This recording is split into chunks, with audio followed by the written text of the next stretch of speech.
nouveau sur robe de soirée, je vais vous expliquer ce qu'est le produit groupé. Alors le produit groupé, suivant ce que vous faites, ça peut se rapprocher un peu du produit variable. Le produit variable, on va revenir dessus, mais c'est juste pour vous dire, par exemple, vous faites des t-shirts ou là des robes, et vous avez forcément différentes tailles, donc il va falloir faire une variable pour la taille, donc small, medium, large, etc. Et si vous avez des couleurs différentes également. Donc ça, ce sont des variables. Vous savez, quand vous prenez sur un site de e-commerce, vous pouvez choisir la taille, la couleur, etc. s'il y a des variables.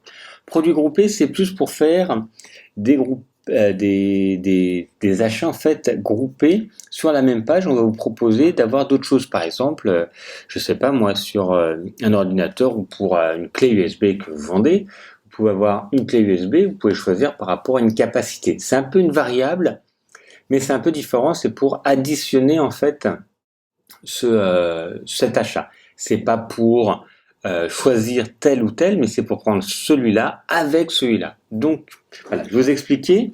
Par exemple, c'est un peu comme quand on mettait les produits liés pour proposer, mais là c'est vraiment directement dans la page de création. On va pouvoir avoir une capacité directement pour ajouter par exemple des chaussures ou vraiment autre. Après à vous, c'est à vous de trouver l'application par rapport à votre produit. Mais c'est vraiment un achat groupé qui va correspondre à une possibilité d'ajouter en plus. Voilà. Vous allez essayer de comprendre. Donc là, je clique par exemple sur achat groupé et je vais pouvoir ensuite mettre groupé. Donc ça nous permet juste, c'est un moyen de référencement. Et ici, on retrouve montée en gamme, donc c'est ce qu'on a vu juste avant, et groupe de produits. Alors, pour groupe de produits, je vais tout simplement faire clic droit. Ici, dans nouveau produit, je vais créer un nouveau produit, comme ça vous verrez après. Donc je crée un nouveau produit. J'aurais pu aller dans un nouveau produit ici, mais c'est pour avoir une autre page. Je vais faire par exemple chaussures soirée, parce que je voudrais en achat groupé proposer une paire de chaussures. Donc je rajoute du texte, également ici. Je vais rajouter une image, donc je vais chercher une image. Donc j'essaie de voir si j'ai une image de chaussures.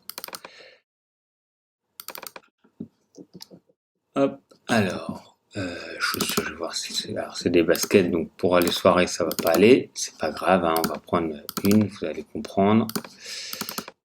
Allez, on va dire que c'est ça. Voilà. C'est pas grave, c'est bot. Allez, j'ajoute pour que vous compreniez. Je mets le prix, pareil, 85 €, 90, prix ou pas. Je peux refaire les paramètres. Là, je suis sur un produit simple. J'ai recréé un nouveau produit simple.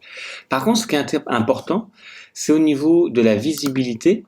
Ici, de la visibilité, c'est de le mettre en fait en privé.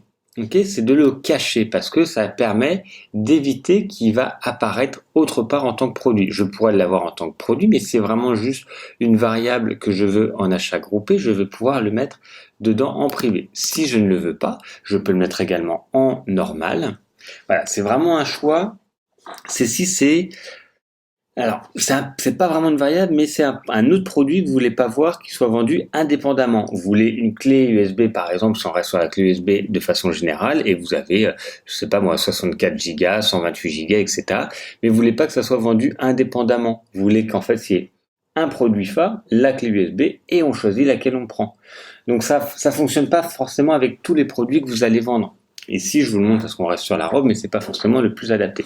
Donc, chaussures soirée, si je ne veux que ça apparaisse que cette option-là, cet achat groupé, quand on est sur la robe soirée, je vous rappelle, on travaille pour un achat groupé sur la robe de soirée. Il faudra le cacher ici au niveau de la visibilité. Si vous voulez en produit normal, le proposer en séparé, mais en plus en achat groupé, il faudra le mettre en public. C'est un choix, Ça peut vraiment être une option en achat groupé.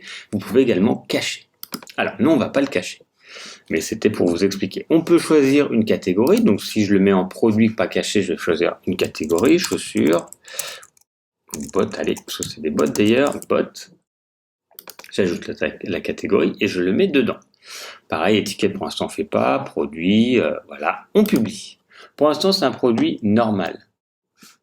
Je vais maintenant retourner sur mon produit que j'ai fait et je suis donc le produit que j'ai créé. J'ai choisi, donc c'était un produit simple au départ. J'ai mis produit groupé, donc là c'est une référence, produit lié, et je vais choisir bot. Non, c'était chaussures d'ailleurs, il s'appelait. Chaussures soirée, je clique, je mets à jour. Je vais aller voir ce que ça donne. Et je suis donc ici dans robe de soirée et j'ai de nouveau une possibilité d'un élément qui apparaît. Alors vous allez voir, vous voyez, c'est vraiment un achat groupé, c'est pas forcément adapté comme ce que je vous disais parce que on voit juste le nom, le prix et vous pouvez ajouter si vous voulez plus ou moins. Ok, donc c'est plus vraiment des petits achats groupés que vous pouvez rajouter pour inciter encore les gens à le faire.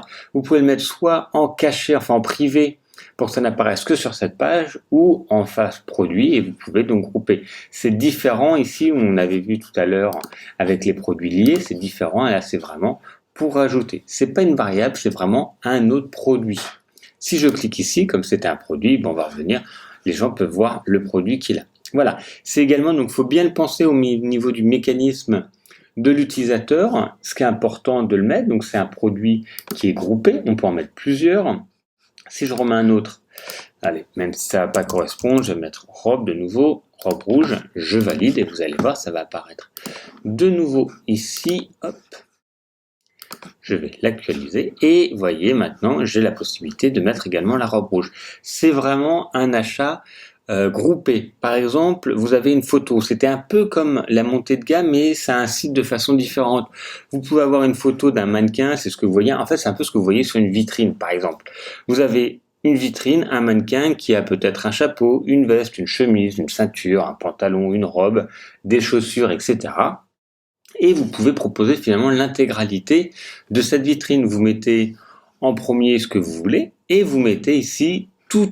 Donc les gens vont pouvoir choisir, ah bah oui, je voudrais aussi la paire de chaussures, je voudrais également la chemise, etc. Et vous pourrez comme ça inciter les gens à ajouter. Donc ça, c'est après à vous de voir sur votre logique de ce que vous voulez proposer. Ce n'est pas une montée en gamme, c'est vraiment inciter à ajouter dans le même produit où, comme je vous disais, vous avez tout le mannequin et vous pourrez choisir ce que vous voulez. Voilà, donc pensez bien quand vous faites votre site à la mécanique de l'utilisateur et donc ça, c'était pour créer le produit groupé.